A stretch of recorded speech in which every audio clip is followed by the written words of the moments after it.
제가 제일 많은 얘기를 하고 싶은 부분이 이 섹션입니다. 어려우시죠? 아직 시작을 안 하셨으면 시작해야 되나 말아야 되나 어려우실 거고, 선택을 하고 시작을 하셨으면 아까 제가 몇 개 풀어드렸던 그런 것들 때문에도 어려우실 거고. 미래 입시 왜 이렇게 어려울까요?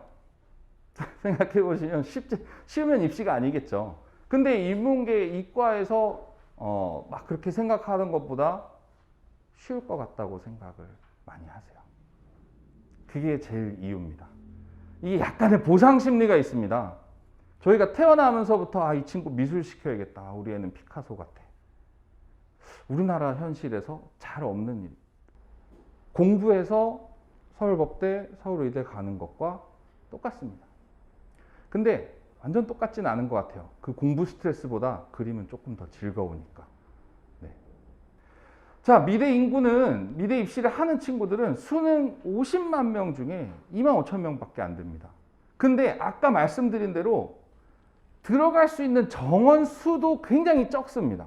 그러니 경쟁률 자체는 똑같이 어려운 건데 보시면 아시겠지만 기본적으로 10대 1 이상의 입시를 하고 있는 거예요. 이게 여기서 왜 미래 입시가 더 어려워지냐? 공부는 점수가 나와 있고 그 점수의 대략 예상 수치로 내가 2등급이면 어느 학교를 간다가 좀 정해져 있죠. 미래는 기본 10대 1의 경쟁을 하는데 그 10대 1에 우리 아이가 점수가 어느 학교쯤 칠 수 있다고 해도 아까 말씀드린 대로 그 실기 변수가 어마어마합니다. 그러니 고심하고 넣어서 그 실기 경쟁까지 두 번의 경쟁을 해야 되기 때문에 미래 입시가 조금 더 어려운 것 같아요. 그럼 10대 1이면 어머님 생각해 보세요. 이렇게 시험장이에요. 다 같이 뭔가를 그리세요. 그리고 이제 이걸로 경쟁을 할 건데 10대 1이면 어떻게 될까요? 10명만 이기면 되잖아요. 그럼 앞에 계신 분 옆에 대각선, 요 안에서 내가 제일 잘 그리면 우리 학생들이 막 이러고 나와요. 쌤 짱 완전 잘 완성 저 붙었어요. 막. 그럼 떨어져요. 왜냐하면 10대 1이면 그 명수 대수만 보실 게 아니고 10명 뽑는데 100명이 와 있다. 그럼 90명을 이겨야죠. 10명을 이기는 게 아니고. 그럼 이거를 각 반에 30명씩 40명씩 끊어서 시험을 봤다면 거의 그 반에서 1, 2등 아니면 못 붙는다는 얘기예요. 근데 내 옆에 애들 좀 몇 명 한 3명 3대 1? 국민대 3대 1입니다. 서울대 5대 1. 2대 4대 1. 아우씨 옆에 다 못 그리던데요. 저 올해 대학 갔는데요. 아니라니까요. 대수하고 그 경쟁률하고 이 시험 치는 명수에서 몇 명 안에 드느냐는 굉장히 다른 내용입니다. 그래서 그만큼 더 어려운 거고요. 그거를 저희가 쉽게 생각하면 조금 낫겠다라고 생각해서 풀어드리고자 하는 게 오늘 설명의 핵심입니다. 자, 미래 입시를 하고서 우리 아이가 어떤지 요거 잘 생각을 안 하십니다. 학생도 시험을 공부를 하고 있으면서 자기 현재 상황이 어떤지를 정확하게 파악하는 거를 되게 두려워해요. 그래서 오차가 많이 납니다.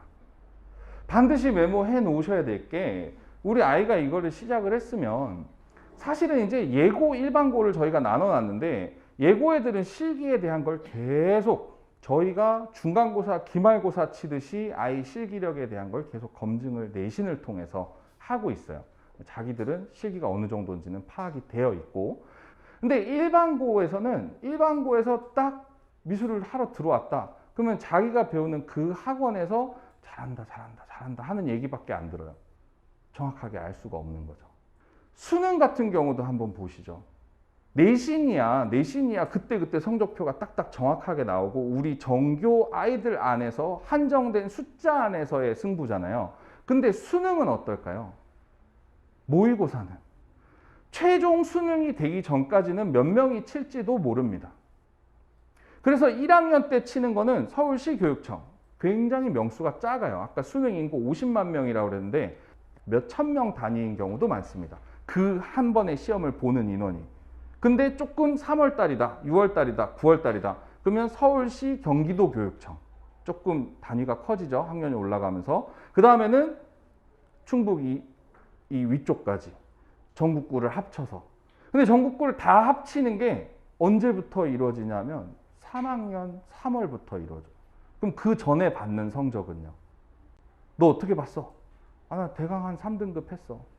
아까 등급의 오류 잡아드렸죠? 3등급이면 끝이면 이만큼이고 아래면 이만큼이에요. 근데 요만큼 모인 데서 여기 있는지 여기 있는지.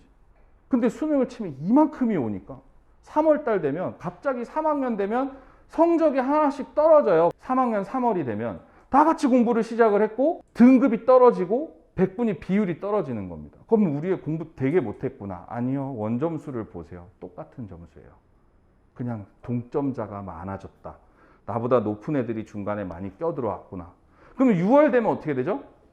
재수생들이 같이 봅니다. 3월 것까지는 그 한 두세 달 전에 신청을 해야 돼서 재수생들은 없다고 보시면 되는데 6월 달이 되면 재수생 종합반 학원에서 다 같이 신청하기 때문에 재수생들 다 들어와 있어요. 학교를 어설프게 갔다가 반수가 그렇게 유행입니다. 혹은 3반수도 많아요. 상담을 해보면. 근데 생각해 보시면 예고와 일반고의 공부 시간을 보실까요? 국어, 영어, 사탐은 인문계 학교나 예고 학교나 똑같이 합니다. 근데 우린 수학도 안 해도 되고 체육도 안 해도 돼요.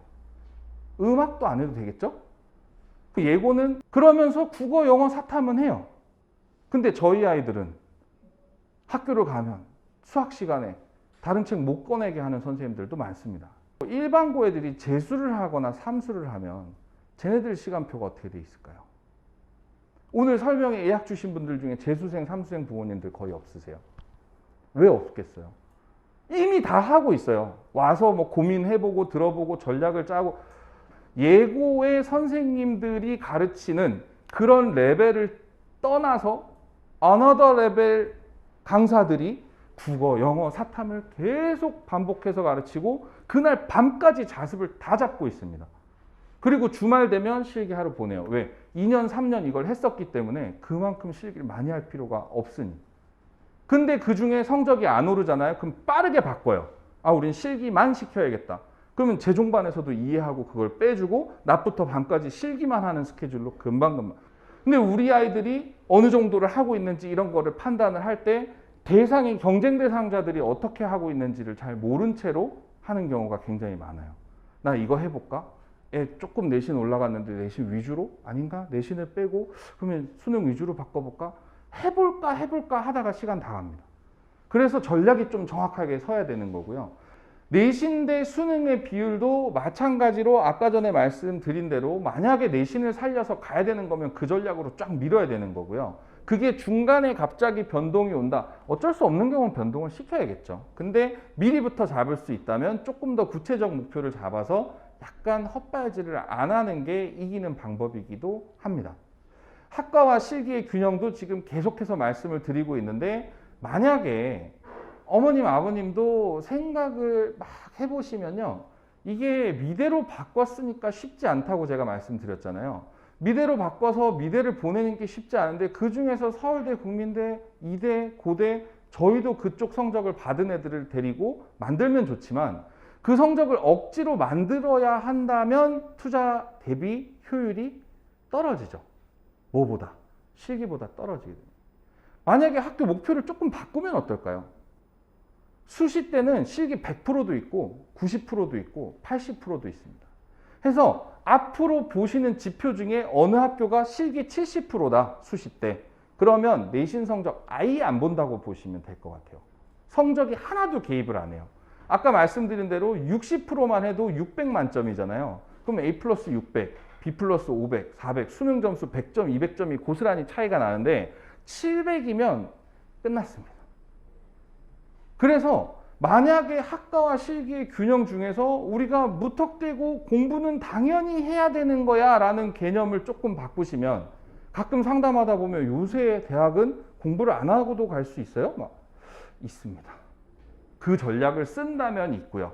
만약에 우리 아이의 가능성을 보고 학과를 잡아서 올려야 된다면 그거는 그대로의 길을 열어줘야 되는 거고요. 그 선택이 조금 빨라야 돼요.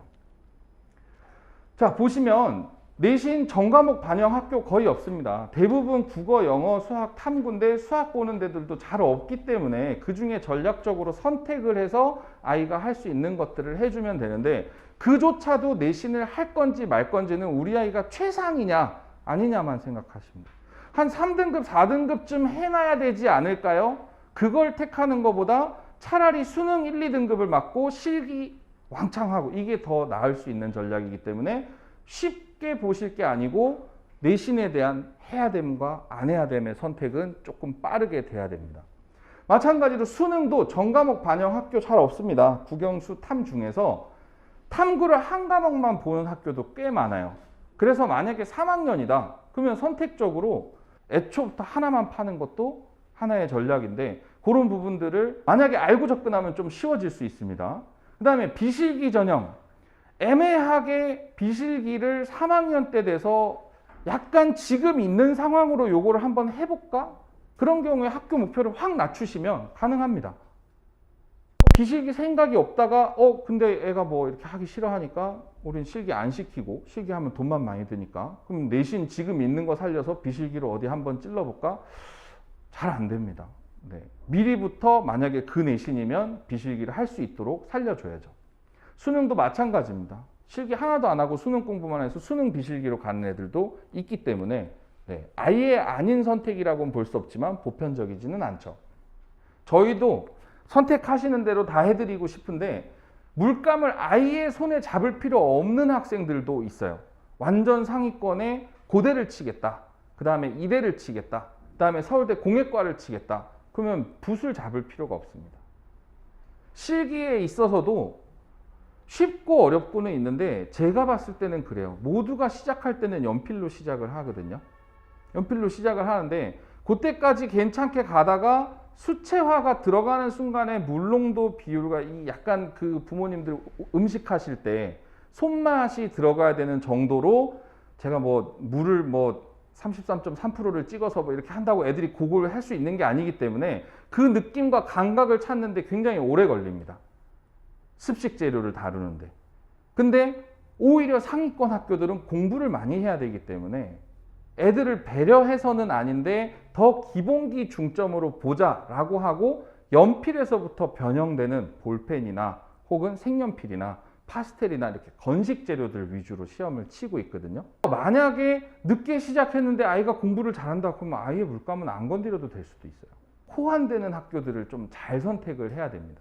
저희가 최대한 그 교집합을 묶어서 수업을 하기 위해서 묶어놓은 학교들은 대략 이렇습니다. 아예 이제 뭐 종합전형, 학생부 종합전형으로 하는 데들은 그 나름의 어떤 선택지들을 잡아야 되고 시립대나 과기대나 이렇게 수시대 기회를 받을 수 있는 상위권 학교들, 그 다음에 정시대 쳐야 되는 드로잉 위주의 상위권 학교, 그 다음에 정시대나 수시대나 기초 디자인 위주의 굉장히 기계적으로 트레이닝이 돼야 되는 그런 실기들을 준비해야 되는 학생들은 그 위주로 묶어서 자기가 해야 되는 게 뭔지를 확실히 알고 가면 좀 더 입시가 쉬워지겠죠. 그래서 마찬가지로 아까 묶어드렸던 그런 학교들 수시 정시 때 같이 묶을 수 있는 교집합이 소묘라는 걸로 걸려있는 학교들 이렇게 묶고요. 그 다음에 아예 비실기 입시 전형이나 입시 뭐 학생부 종합으로 치는 학교들 몇 개씩 묶어드렸고요. 가장 보편적인 디자인 실기인 기초 디자인 쳐야 되는 건대를 위시해서 밑에 학교들이라고 항상 얘기를 드렸었는데 근데 건대가 조금 상위 학교랑 약간 이 왔다 갔다가 되면서 건대가 기디로는 되어 있지만 걔네가 조금 입지가 애매하게 돼 있을 겁니다. 아까 얘기 드렸던 실기에 대해서 조금만 말씀을 드리면요. 서울대 같은 경우 실기는 조금 얕고 넓어요. 이 학교는 이렇게 치는 거야 라고 웬만큼 답습이 돼 있고 그걸 학원가에서 다 실험을 해봤을 때 좀 답이 있는 실기가 있고 서울대는 답이 없는 실기입니다. 이대 디자인 쪽 그림 문제들이 방향이 서울대 쪽, 국민대 쪽 방향으로 전환이 조금 되고 있습니다. 그래서 서양화나 예고 애들처럼 소묘를 오랫동안 하지 않아도 그런 스킬이 있으면 당연히 좋겠지만 조금의 디자인적 마인드와 방향성으로 승부를 할 수 있게 됐고 서울대, 국민대 배수 경쟁에서 이대가 그거보다 낮아지면서 4배수 커트를 하면 이대는 2등급 정도 돼야 가는 학교 막 이랬었는데 3등급, 4등급도 미달이 나버려서 들어갈 수 있는 그런 기회들이 펼쳐졌기 때문에 그러면 얘네 둘이 접점이 이대하고 국민대하고 그 다음에 건대가 방향을 바꾼 것과 서울대의 기본 베이스를 교집합을 묶으면 소묘와 드로잉이 될 거예요. 그러면 그 선택은 예전 같으면 이대는 서양화 색깔이 강하니까 일찍부터 이대만 준비해야 돼 이거에서 국민대는 디자인 쪽 색깔이 강하니까 디자인만 해야 돼 해서 드로잉이라는 접점을 찾으면 이게 잘 돼 있으면 나중에 가이드만 잘 주면 전환은 언제든지 가능하다는 겁니다. 자, 그 다음에 국민대가 요거를 계속 고수를 해줬으면 정말 입시가 쉬웠을 거예요. 선생님들도 굉장히 간단했을 겁니다. 국민대는 건국대가 기초 디자인으로 2010년부터 입시 시장을 평정하기 전에 처음에 발상과 표현으로 국민대가 입시 시장을 석권을 했었어요. 근데 차라리 기본 표현력만 보는 추세로 가자. 성적도 더 높은 애들을 잘라서 보는 이상 실기를 엄청 많이 시킬 수는 없기 때문에 표현력만. 그래서 얘네가 문제를 만든 제목이 관찰하여 표현하기였어요. 그래서 그전 발상과 표현의 일러스트 때 색깔을 굉장히 가지고 가고 있고 작년에 문제를 유형을 두 번에 나눠서 쳤는데 한 과에서는 서울대에서 표현하는 식으로 오히려 호치키스를 뭐 다룰 수 있는 방법이나 설명서를 그려라. 표현을 많이 하지 않아도 되니까 창의적으로 설명만 잘하면 된다. 그러다 보니 이대나 서울대나 고대나 다 소묘라는 걸로 묶을 수 있게 되는 거죠. 그 이상의 각각의 학교들의 특징은 그때그때 또 디자인 특성에 맞춰서 해야 되는 거지만 소묘라는 특징이 이 상위권 학교들의 가장 맹점입니다. 고대 같은 경우는 실기를 자기네가 고안해서 한 적이 없어요. 그 옛날에 발상과 표현이 유행할 때는 그런 방식으로 뽑았었고 이화여대에서 소묘를 채택했었기 때문에 고대도 소묘로 이제 대상을 조금 자유롭게 그리는 식으로 채택을 해서 하고 있었는데 아직까지 큰 변화는 없고요. 만약에 바뀌더라도 국민대나 서울대나 이런 쪽으로 갈 거기 때문에 얘네들까지도 묶어서 생각합니다. 대신에 성균관대학교하고 과기대 같은 경우는 조금 그 결을 예전에 발상과 표현이 이런 식의 그림이었구나 라고 생각하시면 될 정도로 그거를 가지고 이름은 그냥 기초 디자인으로 되어 있어요. 그래서 이렇게 일러스트 형식으로 그리는 방식이 성균관대랑 과기대랑 그다음에 시립대까지 아직 좀 남아 있습니다. 얘네가 왜 중요해지냐면 서울대랑 국민대랑 이대조차도 지금 비중을 줄이면서 수시를 던졌어요. 과기대는 수시 최강자가 돼버렸습니다. 제일 많이 뽑고 제일 높은 학교가 돼버린 거예요. 그리고 나면 시립대 칠 수 있습니다. 동시에. 유형도 비슷하고요. 사실은 수시 때 성적이 1등급, 2등급이라서 학생부 종합으로 밀고 이런 게 아닌 이상이야 실기 치면서 칠 수 있는 제일 좋은 학교로 요 내신 이상 되면 이건 좀 상이구나. 그 다음에 정시 때도 수능 성적으로 4배수를 잘라요. 한 3등급 중반 정도거든요. 83%에서 6, 7%까지. 그러면 과기대 점수 기준으로 봤을 때 올라간다 그러면 상위권 치는구나. 과기대 기준으로 낮추면 다 기초 디자인 해야 되는구나. 이렇게 간단하게 정리가 됩니다. 그 다음에 기초 디자인은 과거의 건국대 기준으로 봤을 때 어떤 대상이 주어지면 그걸로 공간 안에 가장 조화롭게 배치하는 사람이 이기는 겁니다. 그래서 사실 실물이 나오거나 사진이 나오거나 그 소재가 제한적이고 거기에 대한 표현력과 그것의 조형적인 배치 능력만 키우면 나머지는 이제 컬러링이랑 트레이닝에 달려있는 그런 실기가 되겠고요.